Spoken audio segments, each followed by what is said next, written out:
여러분 안녕하십니까. 누리 PD입니다. 한때 보수의 전사 중에 한 명이었습니다. 카이스트 그 이병태 교수라고 있죠. 경제를 전공한 사람이잖아요. 그리고 특유의 그 날카로운 언변, 촌철살인식 어떤 그런 그 워딩이 뛰어났던 분이죠. 그래서 한때 말이죠. 이 이병태를 주목하는 그런 우파들이 많았습니다. 지식인들 중에 제대로 싸울 줄 아는 교수들이 많지 않거든요. 특히 경제를 갖고. 그런데 그 이병태 교수가 언제부턴가 좀 이상한 인물이 되었죠. 특히 부정선거라든가 등등 소위 이제 우파에서 제기하는 여러 가지 의혹에 대해서 전부 그걸 음모론으로 취급하는 그런 사람이죠. 그래서 지금은 우파에서 기피되는 인물이다. 뭐 이렇게 볼 수도 있는데, 자, 그렇지만 본인은 뭐 꾸역꾸역 내가 보수다라고 그렇게 주장하는 사람이죠.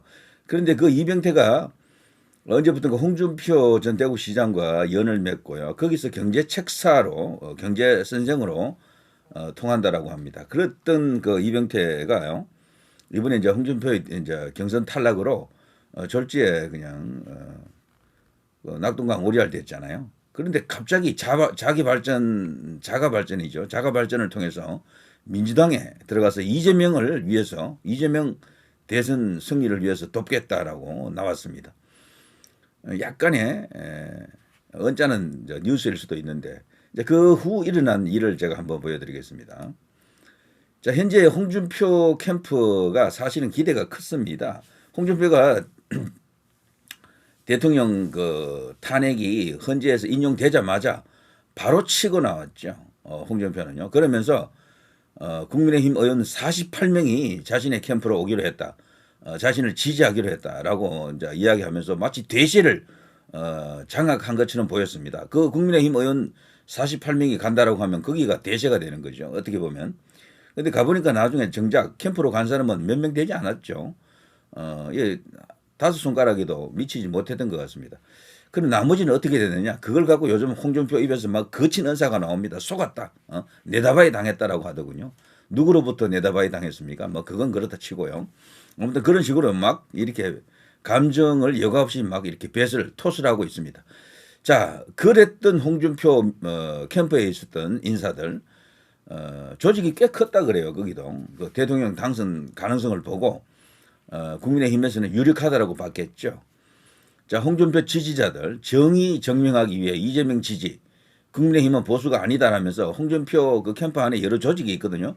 그 가운데 조직들이 여러 한 5개 조직됩니다. 이들이 일제히 이재명 지지를 선언하고 민주당에 입당한다 그러네요. 국민의힘은 보수가 아니다라고 하는데, 그러면은 이재명이 보수입니까? 자, 이들에게 묻고 싶은 말이 그건데요. 그렇지만 어쨌거나 이들은 이번에 이 결정으로 두고두고 자신들의 정체성에 큰 문제가 올 겁니다. 나중에 땅을 치고 후회할 수도 있습니다. 최근 일어나고 있는 일들, 여러 가지 상황을 종합해 보면요, 이재명은 대통령 안 될 가능성이 커요. 그래서 이재명은 전성기가 이미 지났습니다. 윤 대통령이 탄핵 인용되고 나서 그 후 약 한 달여 이제 지났는데요. 지금까지가 이재명의 전성기죠. 그런데 오늘 발표된 여론조사에서 김문수 후보가 엄청나게 뛰었죠. 약 10% 가까이 대폭등을 했죠. 20%대 후반에 있던 사람이 30%대 후반으로 그냥 바로 수직 상승했습니다.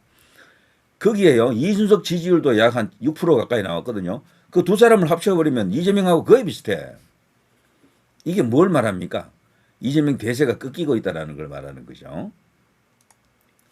자, 홍준표 책사 이병태 전 카이스트 교수 이재명 캠프 합류, 이 뉴스가 이제 일제히 하루 전에 이제 떴습니다. 그러면서 이제 우파로부터 보수로부터 그러지 않아도 욕을 먹는 사람인데, 낙인 찍힌 인물인데 완전히 그냥 이제 내다 버릴 수밖에 없는, 갖다 버릴 수밖에 없는 그런 이제 존재가 됐죠. 그런데 돌연 얼마 전부터 이런 뉴스가 나옵니다. 민주당 홍 캠프 출신 이병태 영입에 결정된 것 없어. 제동이 걸립니다. 급제동 딱 걸렸어요. 결정된 것 없다. 주춤하는 겁니다. 이들이 이 이병태를 영입하기 위해서는 여러 가지 이제 선거 전략상 유리한 점도 있어요. 분명히. 그렇지만 그 사람들의 정체성이라는 게 있거든요. 민주당은 지금 좌파 우파는 아니에요. 그걸로는 보지 않습니다. 왜냐하면 소위 이제 이념화된 운동권을 대부분 쳐내버렸습니다. 민주당은. 그거보다는요, 집권에 걸림돌이 안 된다고 생각하면 보수 쪽으로 계속해서 뭔가 이렇게 인사들을 확장해 나가서 이렇게 그 합류시키려고 노력을 해봤죠. 이재명이가 계산적으로 선거 전략상 그렇게 했던 거죠. 그렇지만 그들이 양보 못하는 게 있습니다. 바로 일본 관련 이슈입니다. 이 사람들의 현재 가장 큰 어떤 세를 형성하는 지렛대쯤 되는 것이 바로 축이 반일 감정입니다. 친일파 이슈입니다. 이게 더 커요.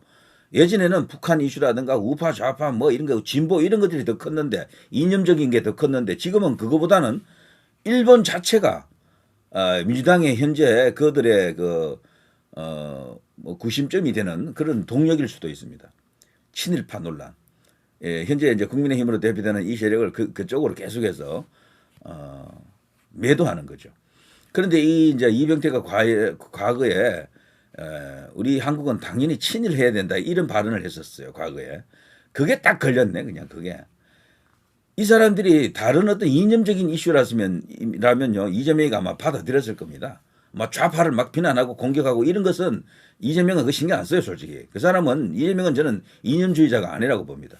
자기 이익을 위해서 친중하든 친북하든 이런 인간이지 이념 자체가 뭐 완전 골수좌익이다 그런 인간은 아니야. 제가 볼 때는 과거에 일베의 회원이었다 하지 않습니까? 이재명이가. 일베가 어떤 것입니까? 우리나라에서 가장 극우라고 저들이 비난하는 것 아닙니까? 실제 일베는 극우는 아닙니다. 우파입니다. 우파 거기도. 그랬던 이재명이기 때문에 그리고 광주에 대해서 정치적 물이 들기 전에는 이재명이 그랬잖아요. 광주 폭동을 알았대. 자기도. 그때 북한 특수군이 온 것으로 알았다고 뭐 자기도 고백했잖아요. 그랬던 이재명이기 때문에 지금 변해봐야 그 속은 제가 뻔하다고 봅니다. 다만 이 사람이 위험한 것은 그 배후 세력이죠. 배후 세력. 거기는 뭐 경기 동부연합이라든가 뭐 주사파라든가 뭐 친중 세력이라든가 이런 것들이 분명히 어떤 조직을 이루고 있을 것이다. 카르텔을 형성하고 있을 것이다라고 보기 때문에 더욱 위험한 거죠. 자, 아무튼 이병태는요. 일본 관련해서 그런 발언을 했었고 과거 또 누굽니까? 문재인에 대해서도 발언한 게 있어요. 문재인에 대해서도 그때 이런 말을 했었죠. 문재인을 향해서는 치매인가 정신분열증인가 이런 말을 했습니다. 친일은 당연한 것이다. 문재인은 치매인가 정신분열증인가. 과거 문재인이가 대통령 할 때 정말 보수들의 심장을 그냥 긁어냈죠. 완전 얼마나 좀 잔인한 그런 정책 결정이라든가 그런 역사적 운동을 했습니까? 자, 그때 시원한 발언을 많이 했어요. 이병태 교수가. 그래서 그때는 상당히 지지를 받았는데 언제부턴가 부정선거 이슈에 뛰어들면서부터 이 보수하고 이 일반적인 보수 우파들과 애국 보수 자유 우파들과 이렇게 선을 긋기 시작했죠. 아무튼 이 사람도요. 음모론 비슷한 건 그냥 이거 개무시합니다. 조갑제 정규제하고 비슷해요. 그런 면에서는. 자, 그런데 돌연 이렇게 됐습니다. 민주당 홍캠프 출신 이병태 영입설에 결정된 것 없다. 민주당 홍경제참모 이병태 교수 영입 관련 정해진 것 없다. 파이낸셜 뉴스 쭉 이렇게 나와 있습니다. 자, 이렇게 되면요 주춤할 수밖에 없는데 그런데 이재명이가 계속 고심 중에 있다라고 하네요. 이재명은 어쨌거나 보수 쪽에서 한 명 더 끌고 오면 자기에게 이익이다라고 보는 것 같은데, 근데 지금 현재 민주당의 가장 큰 뭐 핵심 이념일 수도 있습니다. 친일 이슈. 그리고 문재인과 지금 현재 너무 벌어지면 안 되잖아요. 현재 이재명은 어쨌거나 문재인을 이용하고 있다라고 봐야 됩니다. 일단 대통령 되고 보자. 그러자면 문재인과 쓸데없이 각을 세울 필요 없다. 개딸과 수박이 하나가 되어야 한다. 지금 이런 전략을 펼치고 있거든요. 그 연장선에서 과연 이 사람을 받아들일 수가 있겠나. 뭐 여러 가지 어떤 추측이 있습니다. 자, 하루만 지나면 답이 나오겠죠. 근데 이재명은 제가 볼 때는요. 결국은 받아들일 가능성이 크지 않나 싶기도 한데 그러나 모르겠습니다. 당 내에서 자신들의 지금 지지 기반을 완전 무너뜨리는 인간이다라면서 이게 내칠 가능성도 있다라 그러네요. 자, 아무튼 이병태 교수 건을 이제 이렇게 민주당이 어떻게 처결하는지를 보면요. 이들이 선거 전략이 어디까지는 와 있는지 소위 말해서 이제 보수 흡수 정책인데요. 전략인데 저걸 통해서 과연 이재명이가 대선에 이제 다가갈 수 있는가 그것을 판단할 수 있는 하나의 시금석이 됩니다. 이재명이가 적극적으로 보수 인사들을 지금 끌어안고 있죠. 우리 김문수 후보 그리고 우파에서는요 그걸 하기가 어려운 게 비판이 너무도 세요. 이쪽에서는. 이 좌파들도 원래는 굉장히 이제 알레르기 반응을 일으키고 비판이 많았죠. 그런데 이재명에 대해서만큼은 이게 전부 입을 꾹 닫고 있더라고. 비판을 잘 안 해요. 이재명이가 무슨 짓을 하더라도 그냥 눈 딱 감고 참아주더라고요. 자, 그거는 참 신기할 일인데 그거는 달리 말하면 이재명이가 그 정도로 압도적인 그쪽에서는 대세이고 대통령이 거의 된 것으로 보기 때문에 그런 것 같습니다. 이렇게 해서라도 무조건 정권을 뺏어오자 뭐 이런 그 내부의 어떤 그 묵계가 형성되어 있는 것 같습니다. 자, 그걸 보면서 우리 이제 애국 우파 자유 보수 진영도 어떤 결론에 도달해야 됩니다. 김문수 후보에게 모든 걸 맡겨놔야 할 것 같습니다. 지금 경기 진행 중에 있고요. 축구로 치면 제가 비유를 몇 번 했는데 후반전이에요. 후반전. 전반전은 이미 끝났습니다. 경기 2대0 정도로 치고 있어요. 시간 이제 한 40분쯤 남았습니다. 35분쯤 남았나요?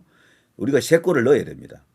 3골을 넣어야 이기는 거고 그러자면은 지금 여러 가지 어떤 주장이 난무하고 계속해서 외곽에서 훈수를 계속 두고 뭐 이렇게 하면 안 된다 저렇게 해야 된다 비판이 난무하는데요. 그러면 아무것도 안 되죠. 결국은 선수로 뛰는 것은 김문수 후보입니다. 우리는 외곽에 관중석에 앉아있는 관중이에요. 관중. 관중들이 뭐 작전 지시를 할 수가 있습니까? 이미 작전은 진행 중에 있고요. 전략은 이미 만들어져 있다고 봅니다. 김문수 후보가 어떤 결론을 내든 어떤 결정을 하든 지원해주고 지지해주고 응원해주는 것만이 지금 가장 합리적이고 효과적이다 이런 생각이 드네요. 자, 아무튼 이병태 교수 개망신을 당할 것인가 아니면 뭐 이현주 등등처럼 말이죠. 거기 가서 또 혓바닥을 또 이렇게 팔 것인가 이런 것을 한번 지켜보겠습니다. 자, 누리 PD 김준혜였습니다.